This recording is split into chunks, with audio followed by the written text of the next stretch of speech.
YouTube, how's it going? The Goat House is back. After Sunday's games in NFL Week 5, I'm here with my takeaways like we do every single Monday here. So we got a Monday night game, Chiefs and Raiders. Raiders at Chiefs tonight. We'll be talking live on Twitter like we do for every game. Make sure you follow us on Twitter. Very important. There's a link pinned in the comments. We have weekly picks, score predictions, power ranks, a lot more. So make sure you like, subscribe to notifications on. Check out those other links pinned in the comments. Picks Leagues, GLD Shop. See, I'm rocking their Vikings chain. We have a code GOAT for 33% off. Some cool stuff there. But yeah, real quick, let's start with that Thursday game. Real quick. I mean, this was a pretty ridiculous game. It was kind of entertaining to watch in a way, but just because how bad, there was some good defense, but it was definitely more bad offense.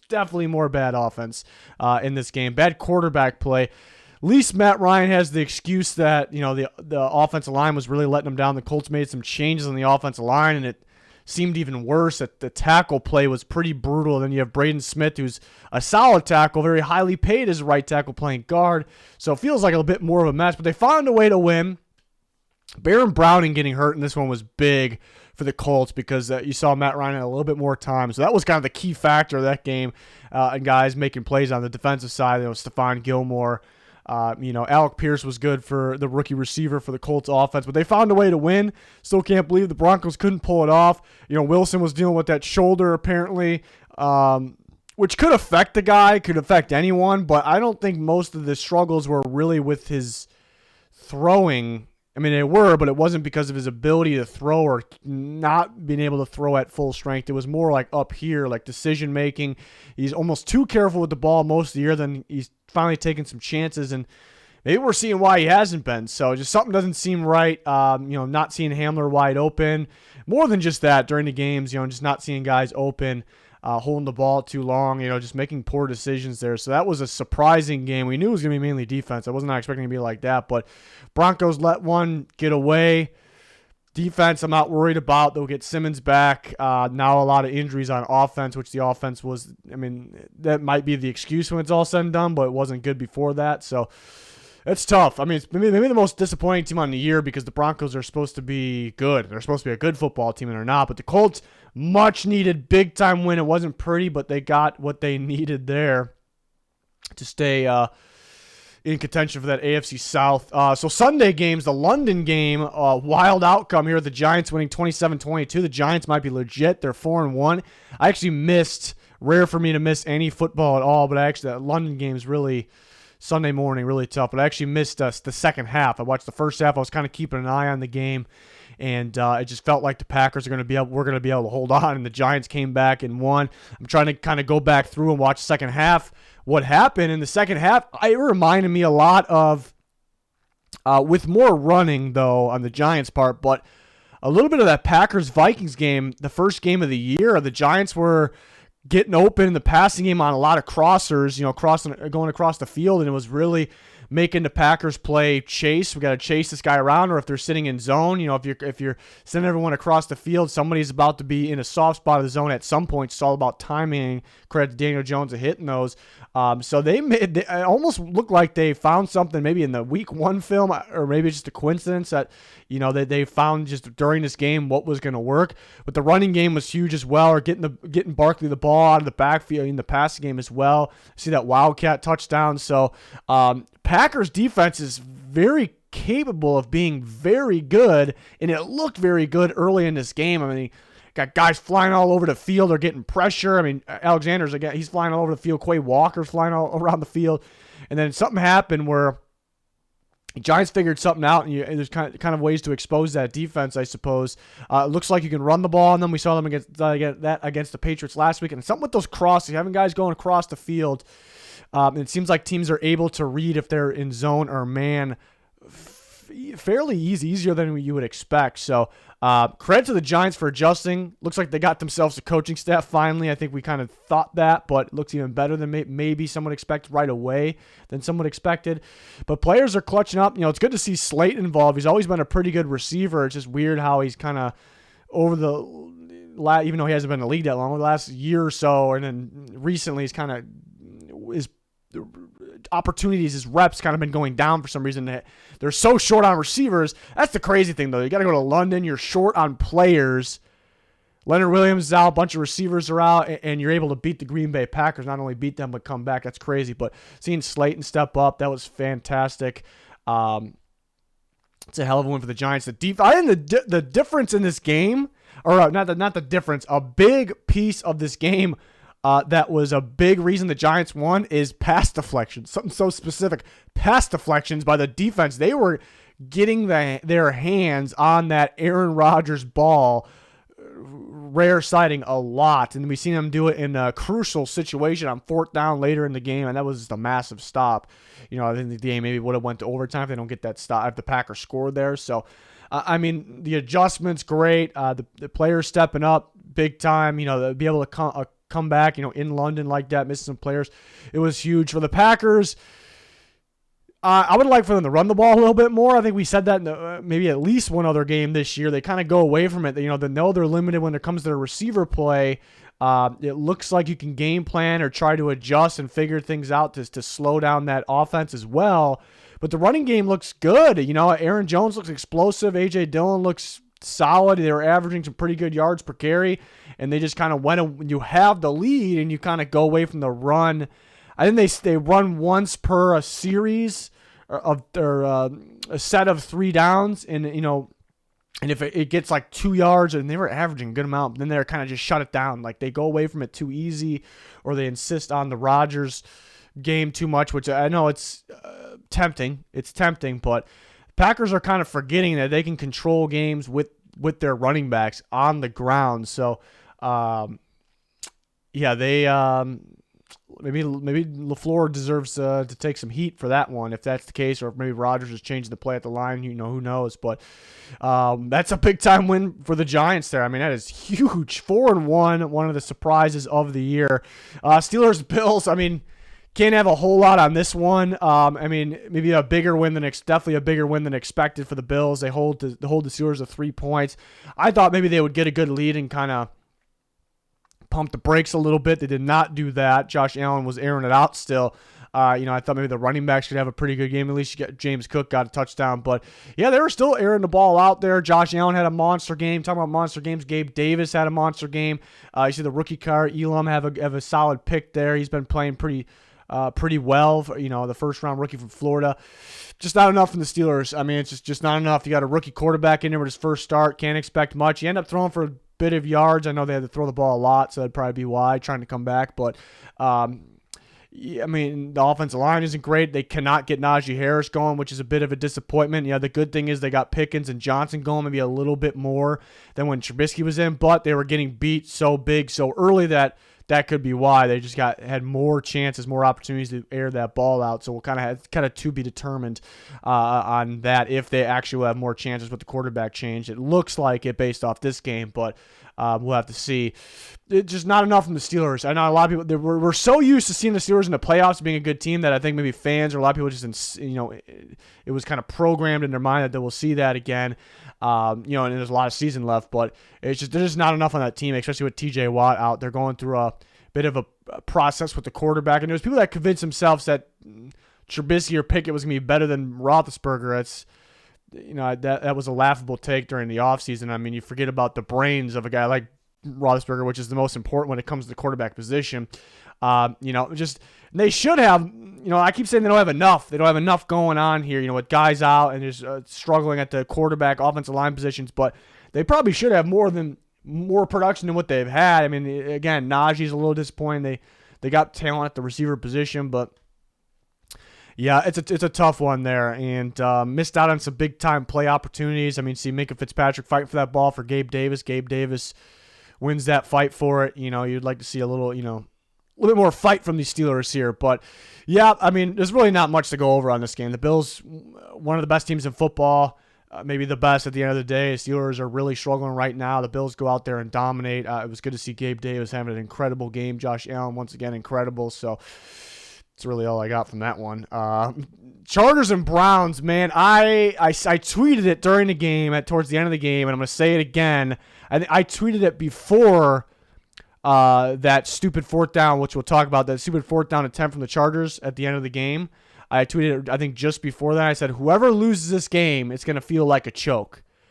And that's kind of what it was. Whoever was going to lose this game, so if the Chargers would have lost, forget the fourth down conversion. We'll get to that. Or the fourth down non-conversion, the attempt, we'll say.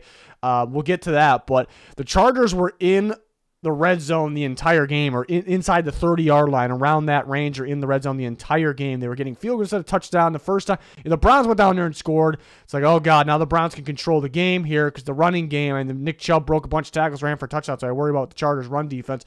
But no, the Chargers go down there and they right away, but then they get stopped on fourth down. It's whatever, I suppose. Browns get up 14-0 right away. But the Chargers are, how many possessions in a row they are in the Browns' territory? They're in the red zone, are very, very close, and they executed some of them. And enough of them at the end of the day, because they got 30 points, so they did enough to move the ball. But there was opportunities that kind of put this game away a lot sooner.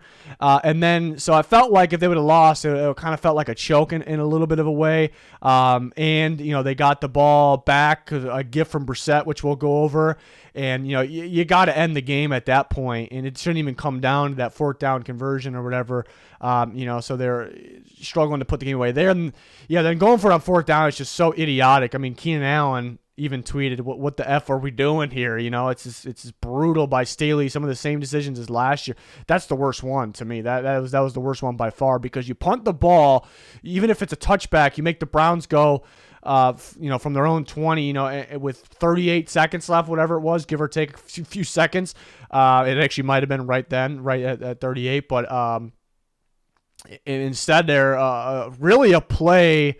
Not in this scenario, but it could be a play away from field goal range. Well, and they were kind of a play away from field goal range, and they had actually attempted that from where they got the ball back, and then they were in field goal range, and they just missed it. So the Chargers Staley tried to choke this one away. That's just a brutal decision.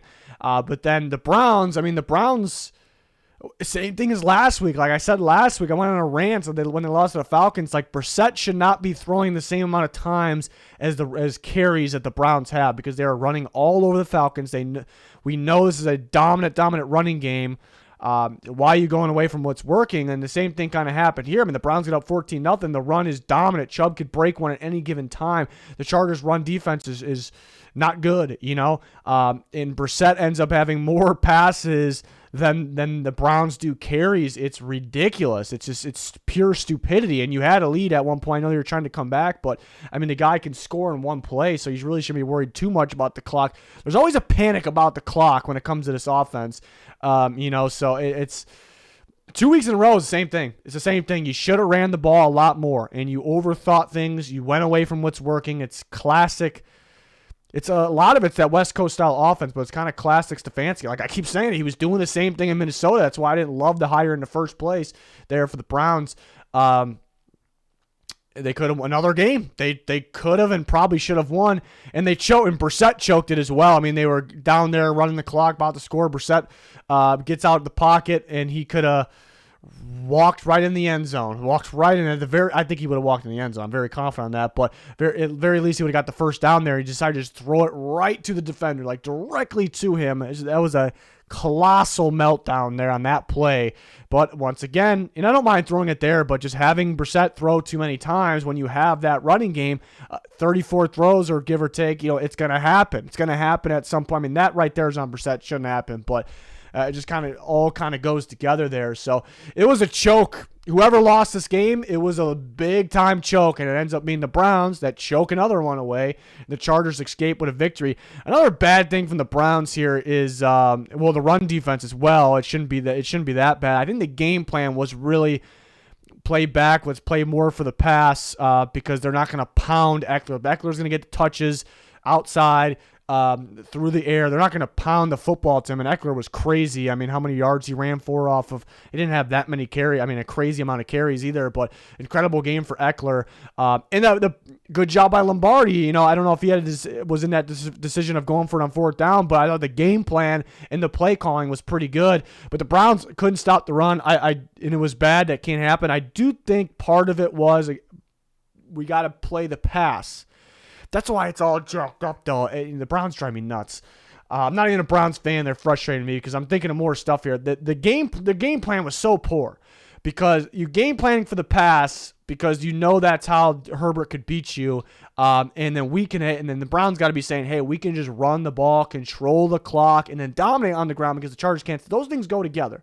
Playing against the pass and defensively, but they kind of went away from everything there, going away from running the ball. It just drives me nuts. The more I think about it, it's just a very poorly coached game here, and there was some bad moments like Brissett. But another thing is, they're playing for the pass, but they can't get any pressure really. I mean, Herbert might have the worst tackle duo in football with Rashawn Slater out. And it was already, the right tackle position was already kind of a liability when they were full strength going in the year. And you got Myles Garrett, Clowney. I mean, you guys got these defenders, and you can't do anything. I know Myles Garrett's coming off that the injury suffered from the car accident, but I expect a guy that is capable of being the best in football at his position. I'm expecting a lot more. Very underwhelming, and even the Steelers game we saw a couple weeks ago, he was non-existent the whole game against that Steelers offensive line till the end, and that was before the accident there. So I know I happen to see on Twitter PFF keeps giving him good grades. I don't know if they did this game, but I'm not going off that at all. I don't really care what that is. He's supposed to be a dominant player. He's not that. He's not that right now. So extremely underwhelming. So the Browns are just choking games. They continue to do it. Chargers come out there with a win. They tried to choke it though, but they hang on. They'll play the Broncos next Monday night. Browns will play the Patriots. It'll be a running fest probably, but the Browns will probably go away from the run and lose the game because of it. So I don't know. Bears and Vikings is a classic Vikings game. It's kind of it's crazy. Like it's no matter who the coaches are, they're still going to blow leads. Like it's crazy how consistently they do that. But this game, in a way, kind of went exactly how I wrote it up. In a way, I would say, because I predicted 26-20 Vikings. It's pretty damn close to that. I said the Bears, this is their best chance to have their best offensive performance. Fields, the best chance of having his best game this year, which isn't saying much because I was not a believer in the Vikings defense. I saw a lot of fellow Vikings fans kind of giving me shit for that. Their defense is a lot better than you're saying. They're going to be fine against the Bears. No, the Vikings defense is not good. It's very bad. We saw that in this game. Fields had his best game of the year. That was an incredible comeback by the Bears. They actually took the lead, but the Vikings do enough. They have a clutch last drive there. Their offense, you can trust them to move the ball. Some similarities to that Saints game last week, though, in this game, like they're still moving the ball. Like they're very capable of moving the ball easily. Why aren't they scoring 42 points or, a lot more than 29? Why are they stuck at 21? So that's a little bit of a question when it comes to the offense because it's one thing if you just can't move the ball or you're struggling or the other team adjusted. I don't think there was really any change. The Bears were playing pretty far off the ball still. It's just the Vikings kind of just shut down at a certain point. And Kirk had that pick. That was a really good play by Vildor, but they're just consistently moving the ball. And I guess the time possession kind of flipped compared to the first half compared to the second half compared to the first. So I guess that was a factor. Maybe not as many chances, but I wish they wouldn't, go finish the game, go get those points for the Vikings there. But their defense is a legitimate concern. They have ball players on that defense. I don't like how it's coached. It's a very bland, predictable defense, so that kind of almost cost them in this game. The Bears got some things going there. Fields was able to use his legs. Mooney had an incredible grab. That grab was maybe the best of the year so far. So all that was kind of part of my prediction. That's why I say, in a way, I kind of called exactly how it would go. But I thought there'd be a lot more running the ball, maybe a lot more, the Bears being a lot more effective was part of my prediction. So they were, the running, Fields was good on the ground, but the running backs were maybe the worst game of the year for their actual running back, which is weird. It makes sense in a way, though, because they were coming back from 21-3, so they couldn't really run the ball much. But it's just weird. Like, you think the Bears running backs were non-factor in their actual running game, and they're kind of close to winning this game. You wouldn't believe it. So that was kind of the unpredictable part in a way. A bit less pressure on the quarterbacks than I kind of expected. More so that I thought that even though I wasn't a big believer in the Vikings defense, I thought they would get a little bit more pressure. They had some clutch moments at the end. They forced a fumble, which the Bears ended up falling back on in that last drive. But yeah, it was a good fight back from the Bears. They're playing too far off the ball defensively, But maybe they'll gain a little bit of a spark here offensively, possibly going forward. I do think the Vikings defense is, it's one that they should be able to do something like this. They'll play Washington this week. It's a very winnable game. It's Thursday night in Chicago, so we'll see what happens there. The Vikings keep on winning, but they keep on making things interesting. The defense can have to figure something out, or they won't win the big games, I don't think, this year. So we'll see. But the offense has been overall impressive. Lions and Patriots, the Lions are the Lions. They're still the Lions. That's pretty much my takeaway from this one. I mean, through the first, 4 weeks, they were the best scoring offense in football, and the Patriots shut them down. Credit to the Patriots defense, credit to Bill Belichick, the game plan. The game plan's out now. The Lions offense is not going to continue. Goff will kind of go back to being Goff. They're just kind of going back. I'm not going to say they're going to score 0 points every week, not even close, but I don't think we can expect. I think that number one scoring offense, every year we see a load of things that are just pretend. They're almost like they're just early season things. They're not real in a way. I think that could be the Lions in general. It could be the Lions offense. We know their defense will continue to struggle. So I think the Lions kind of get hyped up every offseason. Like, this is the year. Like, every offseason, it's kind of getting old at this point. And it's just, I like their last couple drafts. I like some of the young pieces they have, but they can't put it together right now, and it's not really their fault. I don't like the coaching of this team. I've been saying that. I still don't. And the big thing with this, I know the players didn't really execute. I mean, Goff has turned the ball over. Patriots had a good defensive game plan. They made plays. Lions defense just struggles. But there was no, you can see it. There was nothing put into this game. There was no game plan from the Lions. It was literally, let's go out there and play football. That's literally what it was on both sides of the ball. That's what it is every week. And at some point, you're going to get figured out if you do that. And they got exposed in this game. I know they're missing some guys, but that wouldn't have been the difference in this one. You're playing a third-string quarterback, rookie third-string quarterback at the same time.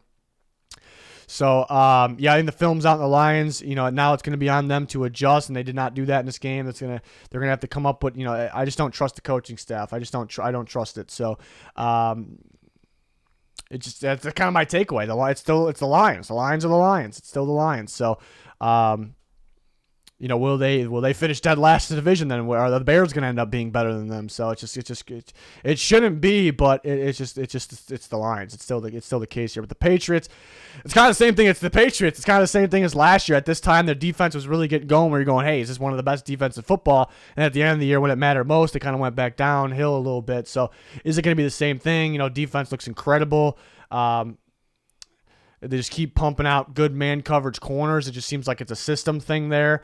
And Matt Judon, this time last year, he was tearing it up too. He's really tore it up in this game with 2 sacks. Did he have forced fumble?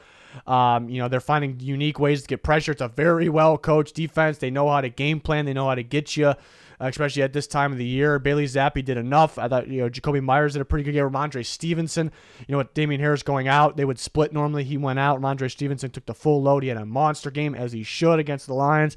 And they win in dominating fashion. I was not expecting a shutout there with 0 points. So that might be the most impressive thing of the weekend there. So the Patriots, maybe they're getting hot here. They're going to get Mac Jones back. They'll play the Browns next week. I think both teams will try to run the ball on each other, and they'll probably be pretty effective. It's going to be who takes care of the ball a little bit better, who plays a little bit more defense. I think that's a pretty even matchup, so I'm really looking forward to that one there. Seahawks and Saints, I guess apparently we could expect shootouts when it comes to Seahawks games this year. All offense, no defense. Pretty wild. I think the difference, both teams had some pretty damn explosive plays. Ridiculous. Look at the Seahawks with Geno airing it out downfield, whether it's a DK early and Lockett right before half, and he had another one during the comeback. Walker had that deep run. Which the Saints can't allow. They can't allow any of them. You say that for any team. If you allow a big play, you can't allow that. But that Walker one, they just absolutely can't allow. He wasn't moving too quick on that one. But a good run for the rookie. Penny going down, Walker stepping up. Love to see it. Explosive plays in the Saints. Taysom Hill having some explosive plays.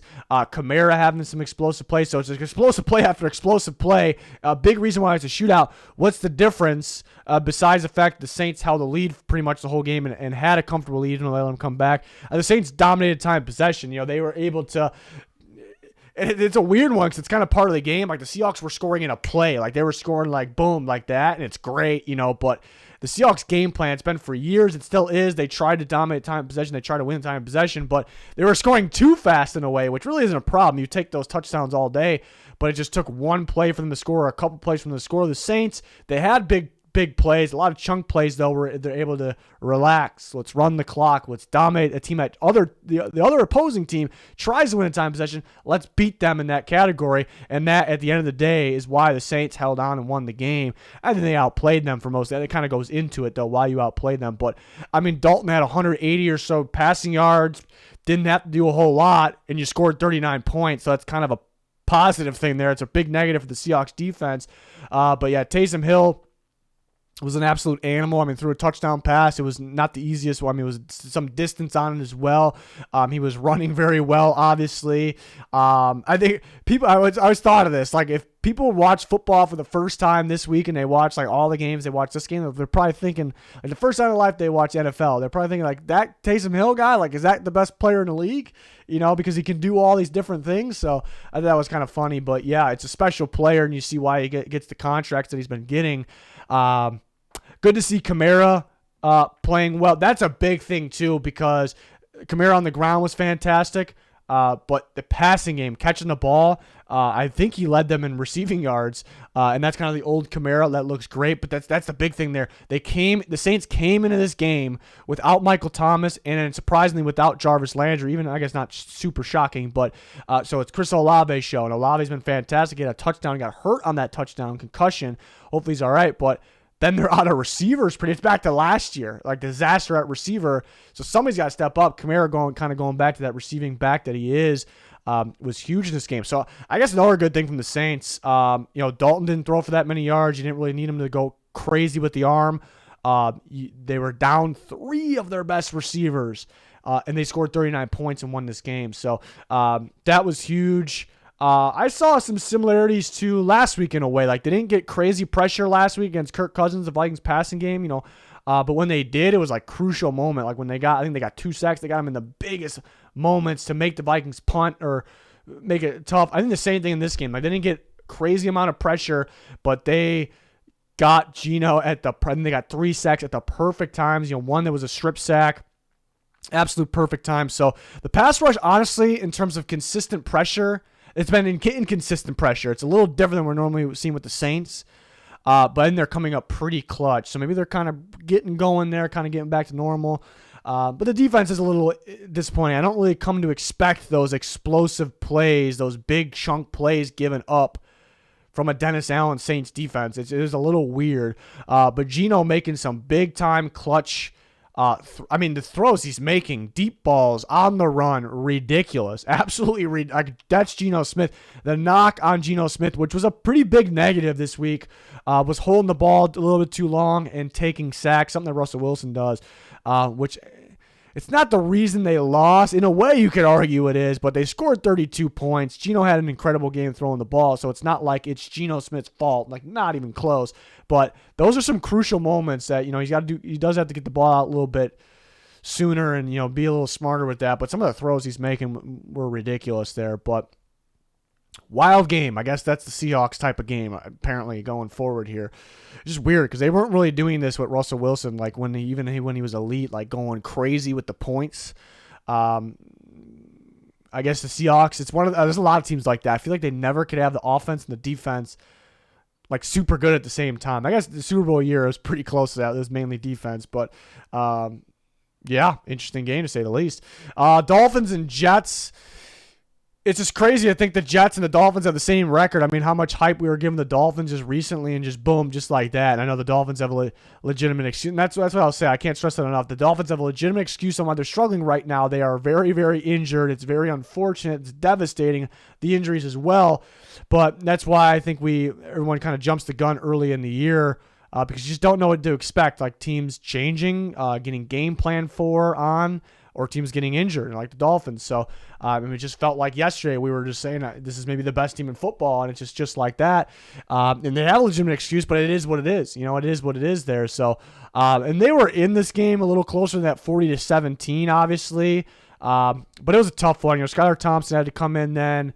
Tyreek Hill ends up in a walking boot at the end of the game, but he played most of the game. It's just Xavier Howard didn't play this game. The receivers obviously missing Tua quite a bit there.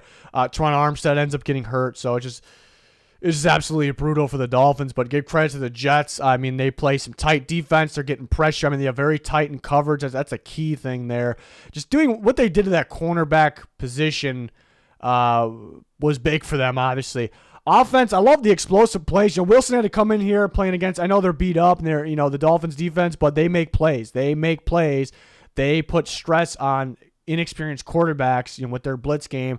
So it was a tough task for Wilson, whether they had injuries or not, of the Dolphins there. But and he managed the game. He took control of this game. He didn't turn the ball over to the air, and that's impressive. It's a good game from Zach Wilson there. So I like the running backs getting involved. I like Breece Hall getting involved more than expected in the passing game, catching the ball. They're finding ways to get guys open. They're making it more of a complex offense for the defense. I think it's unique in a way, so I love that. And I love stepping on the gas and just putting the team away there in the end. End up scoring 40 points there, 40-17, and defense played a part in that, making plays, obviously. But the Jets, they might be sneaky there, but the Dolphins, you hope they can get healthy soon, because I liked what I saw earlier in the year. From it is earlier in the year, you can't base a whole lot. We can't really go, if they stayed healthy, they would have kept winning. You can definitely make that educated guess, but it's tough to base things off the beginning of the year. So it's tough. I want to see the Dolphins get healthy and see what they're really about here. So, but another win for the Jets. They are 3-2. Again, it's crazy. These two teams are the same record. A couple weeks ago, if we would have said that, been like, what? They're going to be the same record? No way. So it's pretty wild. Falcons and Bucks. The Falcons allowed a little bit of a comeback here. I mean, the Bucks, I should say, allowed a little bit of a comeback. I don't know if I said that or not. Bucks allowed a bit of a comeback. Felt like this was going to be an ass beating. Felt like it kind of was. The Falcons pushed back. I didn't come to realize that the Falcons are either going to come back on a team or allow a comeback on a versus team. This seems like a Falcons thing there. I don't even know how they came back. I know how, but what was working exactly that? Because they weren't crazy. I guess Mariota picked it up through the air later in the game, because there was a good portion early in the game where it was just nothing. Nothing was getting going. But they clutched up, and they were trying to find ways to get back in this game, without Pitts as well. I know he hasn't been a huge factor, but they would have helped him a lot if he was in this game. Defense was getting pressure. They were able to do the thing. The Bucs just can't. You gotta put a team away. You're able to move the ball. I mean, Brady's airing it out for how many yards, and Fournette's playing pretty well. I mean, Mike Evans is making a big time catch. They got their receivers back, and they're pitching a shutout for a while there on defense. And it's how are you not scoring more points, and how are you not putting this team away? So that might be a little concerning. They're a little underwhelming still, but they got to put them away. But I think the big talk in this game is that roughing the passer. Which I've seen some bad ones, but that's probably the worst I've ever seen. I don't like that people say, and I knew it was going to happen, people say Brady's the only one that gets that call. I don't think so. I don't think every quarterback gets that call. I think and that's a big problem. I think it's kind of a select few, or maybe more than a select few, some list of guys. But there's a lot of people that say Brady, it's Brady. Brady, I think Rodgers would have got that call. I think Mahomes, maybe Josh. I think some of the special quarterbacks, and they would have got that call. Maybe if it's the same ref, it's the same officials who have been historically bad, and they were very bad in this game, not just that call. But it was a brutal call. Grady Jarrett just sacked him. He just plain and simple sacked him, and the the Falcons were gonna get the ball back, and they had the momentum already, and they had that sack, and they had to help the momentum a bit more. So that was brutal. People talk about the missed pass interference. I think as a play before, and probably pass interference. My problem with that is those calls are called or not called every game, multiple times a game. It's bad call, but it's it's a different officiating crew on if they call it or not. That roughing the passer was pretty brutal. I think there's it might be the only officiator, maybe one or two officiating crews that would call that. There was, I think the penalties were bad. I shouldn't say the penalties. The officiating was bad throughout this entire game, I think, for both sides. But then, so I think people that didn't watch the game, they don't really realize that. But that was a brutal one. That was the worst of the game, and it was the Falcons would have had a shot, and they were deserving. That's the big thing. The Falcons were deserving, whether the officiating, because I think they called one on Vita Vea, a roughing the passer earlier in the game, where he got pushed into the quarterback. Which that one, maybe the refs didn't see him get pushed, so you kind of can you make it make sense? That's what I always do with calls, whether it's roughing the passer, whether it's, even if you still don't agree with it, can you make it where like, okay, I guess the ref could have saw this, or this crew is maybe a little more strict on this, and I can see it, so. But with that last one, it's pretty tough. It's pretty tough to justify that last roughing the passer. And again, the Falcons were deserving of having a shot. They didn't get that shot, so it was pretty tough. But the Buccaneers did outplay them during this game. They did control most of the game. The Falcons got to play a little bit better to start, but Falcons are fighters, though. We'll give them that. Tough officiating game. Tough for the officials in that one. Titans, Commanders, this one was crazy at the end there. Throughout the beginning portion of the whole game, pretty much kind of, I don't want to say back and forth. They kind of felt back. Yeah, a little back and forth. Then the Titans controlled most of it. Some crucial penalties on both teams. But kind of back and forth for the most part. But again, Titans controlled most of it. They're kind of getting Henry going. I do think the Commanders' defense might be, I thought maybe at one point it was the worst in football or right there. I do think it's kind of getting a little bit better. They're able to adjust. Montez Sweat was a problem for the Titans for a portion of this game.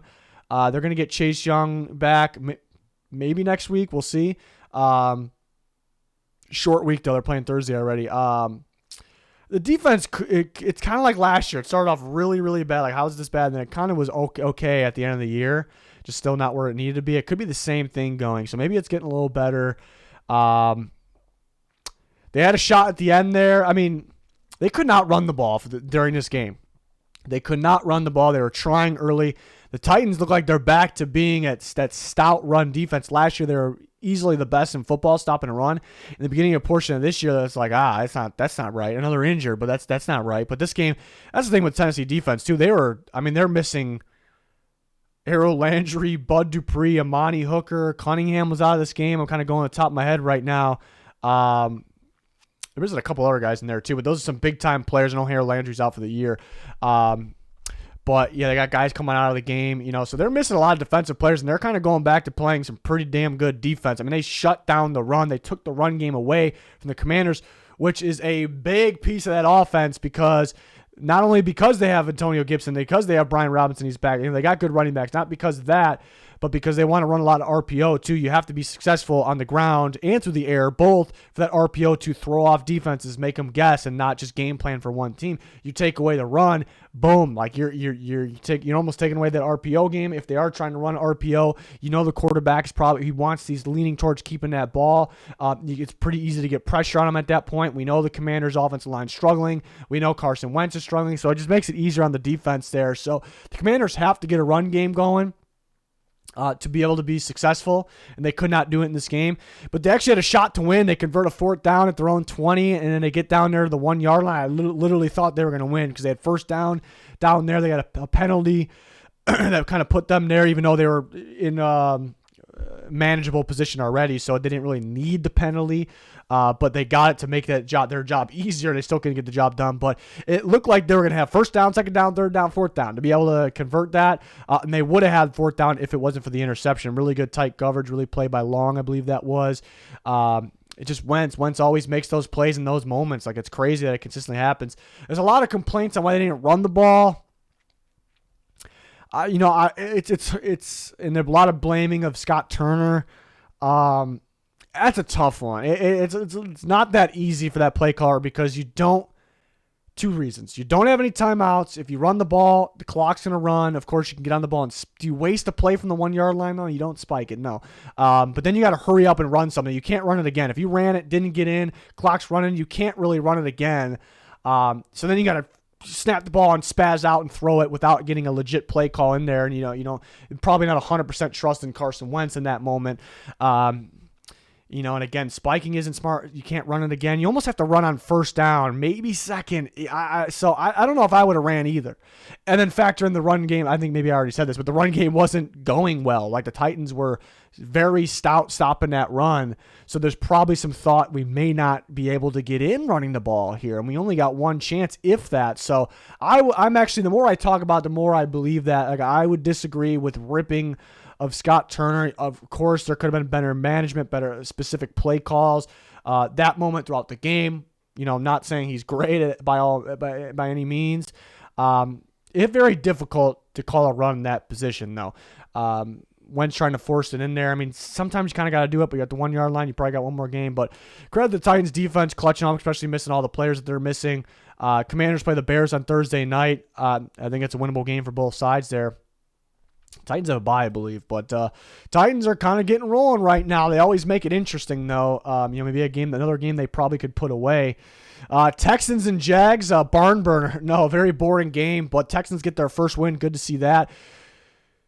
And here we are. I always say like week 4, mainly week 5 is kind of that week where we see the true identities of teams. Like we can't base things off the first 3 or so weeks. It happens every year. And, the Jags are actually looking like a pretty good team up until this point. So kind of makes you wonder, like, are they just going to go back to being the Jags? Based off this one game, it kind of looks like that. And history shows that this week 5, tells you a lot more about the team than weeks 1, 2, 3, and then maybe 4, 5, kind of really where it tell you about. It's really telling, I'll say. So it's tough. Do I think this is the Jaguars every week?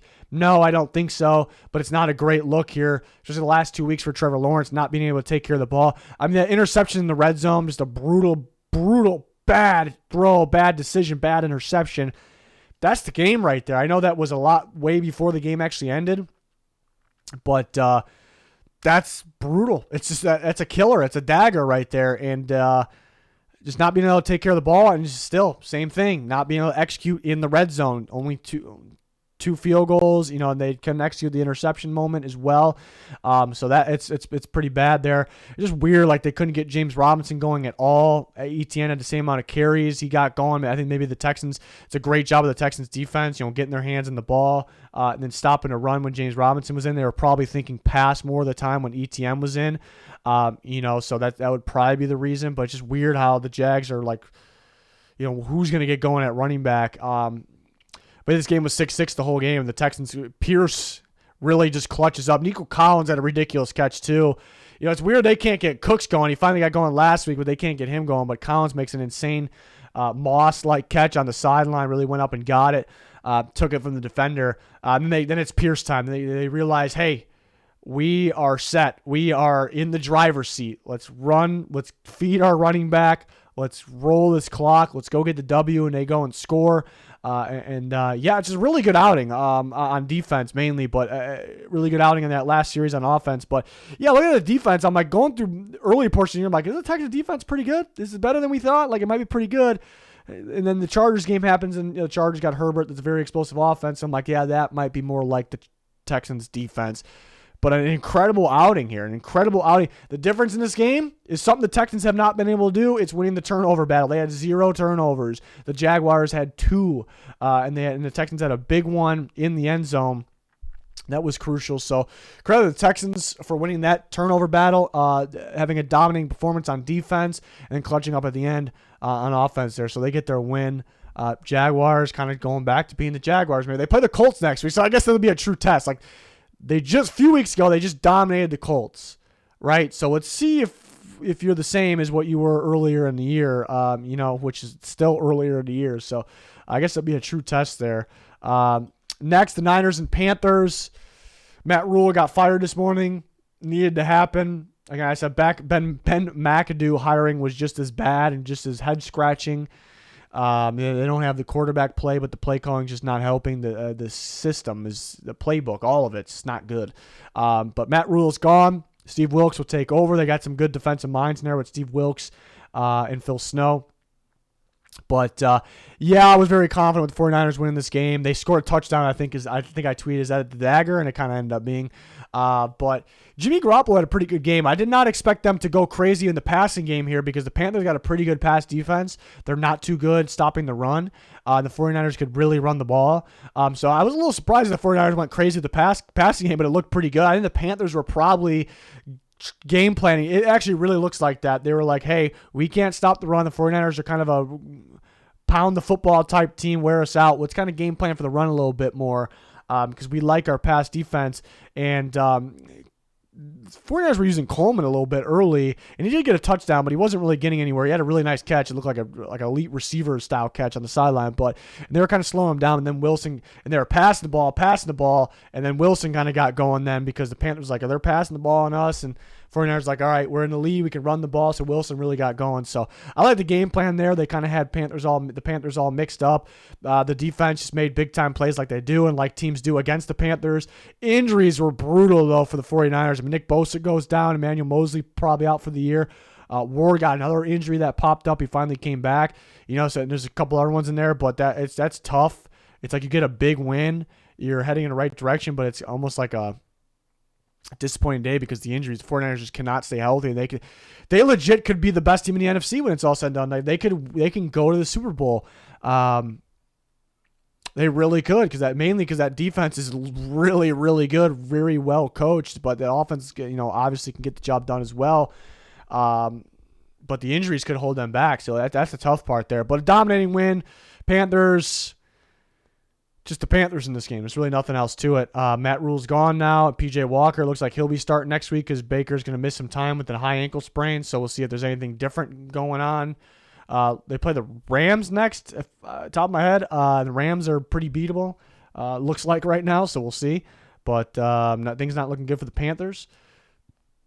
People talking about them being sellers and being able to trade some guys. We talked a little bit right before recording this. I talked a bit about it, which players could be on Twitter, so that's a good reason to follow us on Twitter there. Excuse me.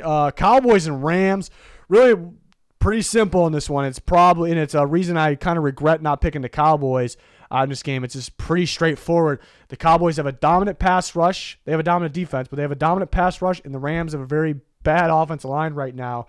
And if it feels like 90% of the time that's the case, the team with the pass rush wins the football game. I just really thought the Rams defense would slow down or maybe look Cooper Rush look like who we thought Cooper Rush could be, and he didn't do a lot in this game, but he was smart with the football. He got rid of the football because he was under some pressure too, and he was accurate with his throws when he needed to be. He didn't do a whole lot, but he got the job done there. So, and then Matt Stafford was under pressure all game. He wasn't getting rid of the football. He didn't have a lot of time to. There was some times where I thought he had a little bit more time than he thought.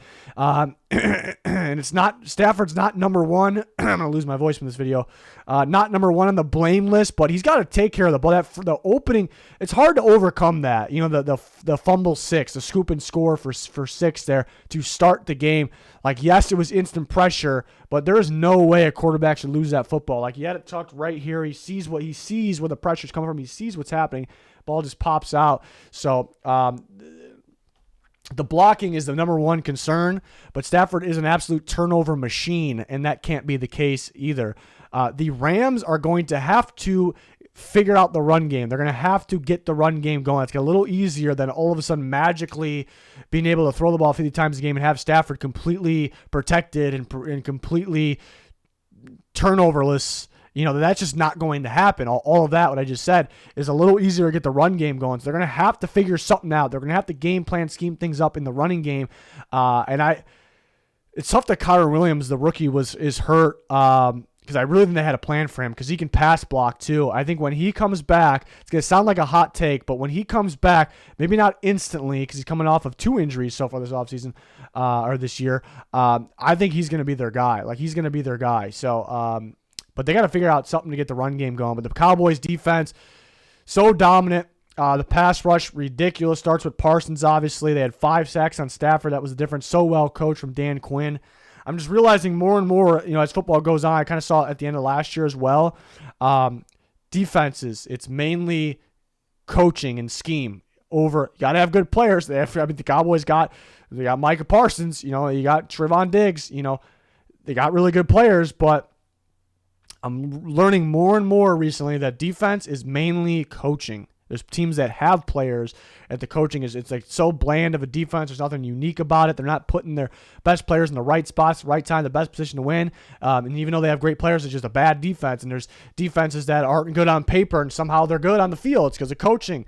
And the Cowboys got a mixture of both. So I'm just realizing it more and more. But it's a good win for the Cowboys. The Rams might be in a little bit of trouble here. They got to figure something out. Again, the easiest way is to open up that run game. Try to figure something out there. That is easier than all of a sudden magically having offensive line just go from what they are now to even a little bit better and just being able to, they're going about it the wrong way so far. So maybe McVay deserves a little bit of heat too.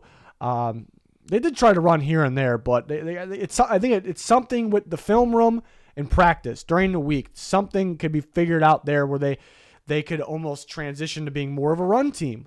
There's some teams out there that can do that. Like even if they're a pass-first team or they're kind of 50-50, if they have to adjust and be that run team, they can do that. The Rams, I know, are a pass-first team, pass-heavy team, but you got to figure something out. You got to be able to figure something out here. Eagles and Cardinals, this was an interesting game. The Cardinals had a legit shot in this game, and the Eagles won. They stay undefeated. The Cardinals lost. They kind of been a little disappointed this year. So overall, a takeaway should be, and kind of are, that positive for the Eagles. It's impossible to stay undefeated. They continue to do it. In this league, find ways to win. The Cardinals were a little disappointed. They couldn't find a way to stay in or win this game. Like overall, it's kind of the main takeaways. But I actually have some more on. I actually have some negatives from the Eagles and some positives from the Cardinals here going forward. The Eagles, I don't know what was happening with the offense all of a sudden. I mean, Hurts had 2 touchdown runs. They had some explosive plays here and there. They were able to extend drives. That's great. But as this game went on, it's like they got figured out. Like there was a good game plan from the Cardinals. They got figured out, and it just kind of felt like a boring, bland Eagles offense that we remember from a lot of games last year, even before that. And I'm not going to overreact from anything here, but this is kind of the time of the year where teams start to properly game plan for teams, and they start to get figured out. Eagles are sitting here still undefeated, still the best team in football. But it makes you wonder, we're going to question it. We're not going to say yes or no, that are we going to start to see a little bit better game plan, or defense is playing better against this offense and shutting it down a little bit? Because something happened during this game where that happened. They almost allowed a comeback there. And they had an opportunity to go get a touchdown instead of that field goal at the end. They couldn't do that, So I don't know. I love the Eagles. They've been the best team in football. They're playing very good on both sides of the ball overall, but something got figured out here. Something happened. Maybe the Cardinals defense is really good. It's been really good recently. But that's one of those teams too. Vance Joseph, a hell of a coach defensively. I don't know if he should have a head coaching job. He's a hell of a defensive coach because this defense is not supposed to be anywhere near this good looking at it on paper. Nowhere near this good looking at it on paper. But it's playing very, very well. It's a very unique defense. The blitz calls are great. They're mixing up the coverages. Love that. It's just a very well-coached defense, number one. That's number one why the Cardinals defense is playing really well. I like the adjustments as well. So looking at the offense, I also like the adjustments. I think it was a little too late, though. I'm going to credit Kingsbury with the adjustments, what's designed some runs for Kyler Murray. Let's get things going. This needed to be figured out maybe going into the game, though. So it's kind of like a positive and a negative there. But they figured something out. They were having some success throwing the ball, and they were running Murray. That's, the kind of that unique way to try to beat the Eagles. And it was working. He probably, but it was too late. I think he had 4 designed run, or not even designed, less than 4 designed. But he had 4 carries for how many yards, They could have ran the ball a little bit more, too, because I thought Connor was pretty effective in the limited carries he got. But something was kind of figured out on both sides of the ball. That's why there's some positive from the Cardinals here, even though overall it was a disappointing day. There's some things that got to be fixed. Murray's still learning. He had that underthrown ball in the double coverage early in the game. He had that spike, kind of just spazzing out, not understanding the situation, not having the awareness. So there's some things you definitely got to clean up here. Got to do a better job reading defenses. But at the same time, I think they figured something out at the end of this game. Both sides of the ball. I would like for them to be more consistent, not take to the end of the game, not having the struggles in the first quarter like they continue to have. But I almost get a feeling in this game that kind of tells me something for the rest of the year. Maybe the Cardinals could be the opposite of what they've been in recent years, where they've been super good early in the year, and then crunch time, the big games of the year, they just choke, they let us down. Maybe they struggled early portion this year. they might be lucky to have that, that Raiders win perhaps, but maybe they figure something out going forward and they'll be able to compete with these good teams here. So just maybe, but even though they lost and they had the opportunity to do things a lot differently and a lot better at the end or even throughout the whole game and maybe send it to overtime, I have some positive takeaways there. But the Eagles, very difficult to stay undefeated in this league, just win games in general. They continue to do that. They have a massive game against the Cowboys next Sunday night. They had some offensive line injuries. Let's see if that holds up there, so that could be big. And then the Sunday night game, Bengals and Ravens. And what I liked from this game is what I said all offseason. The Ravens are going to shift more towards playing more zone for teams like the Bengals being number one on that priority list there. And that's exactly what happened in this game. It's a lot different game than last year because they almost tricked the Bengals. They threw out a lot more zone coverage, and it's a little different than what they like to see. And the Bengals were like, all right, we want to run this play, but it's not going to work, and it's not open on this play because, we're better at playing man coverage. So it's exactly what the Ravens were shifting their defense towards. They got ripped so far up to this point about the defense and what they're doing with it, how bad it is. But it was for this moment, and it should only get better as the year goes on. I'm not going to say they're only going to allow 17 points or less to teams the rest of the year. Not at all saying that, but they'll probably allow some big games to offenses here and there, but it should get better. They should get a little more comfortable. The bad thing is Marcus Williams is going to miss some time. They put Geno Stone in there, who actually comes from a zone background in Iowa, so he's pretty good at zone. But I don't understand why Kyle Hamilton, they don't like him playing free safety. I think he could be a hell of a free safety. So that's something I'm going to look forward to seeing, what they try to do. Do they work him in practice? I don't know, but yeah, that's why I like showing that zone look there. The Bengals, yeah, Mixon was finally running all right. I noticed somebody was breaking it down on film that you actually can tell if it's a run or pass based on Mixon's body language, like how he stands, his position before the snap. So they got to fix that. They definitely got to fix that. But he was finally running well, and I guess they kind of went away from it a little bit. They could have called some more runs in there. Because it's finally working, but maybe you're just because you feel like it's a bad pass defense of the Ravens. We exposed them last year.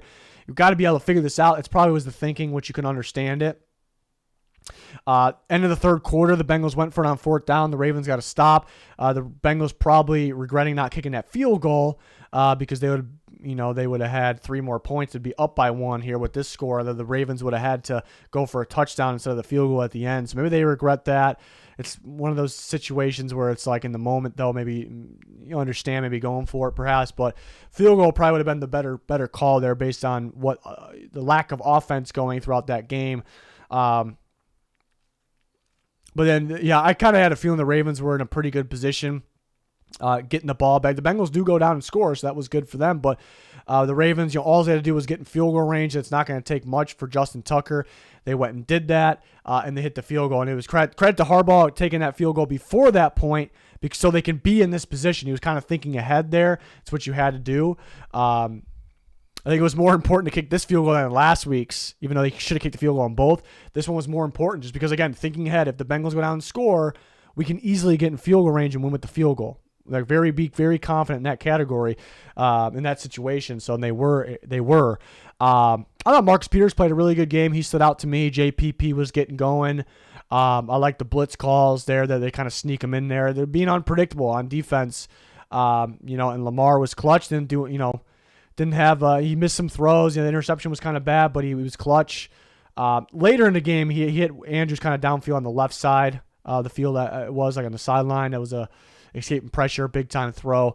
The Ravens got the job done there. In this game, it's a little bit different than how these games looked last year. So you start to see what we were talking about all offseason and what the Ravens are trying to do on defense. And I think people were starting to get worried. And again, they could have some bad games here and there, but people were starting to be like, why did they fire Don Martin and move on from Don Martindale? Why are they switching to zone defense? Like this is what they're gearing towards. This is what they're gearing towards here. It's not going to go boom. It's like great defense and it's different defense and it's great. It doesn't work like that, So, but tough that Williams will be hurt though.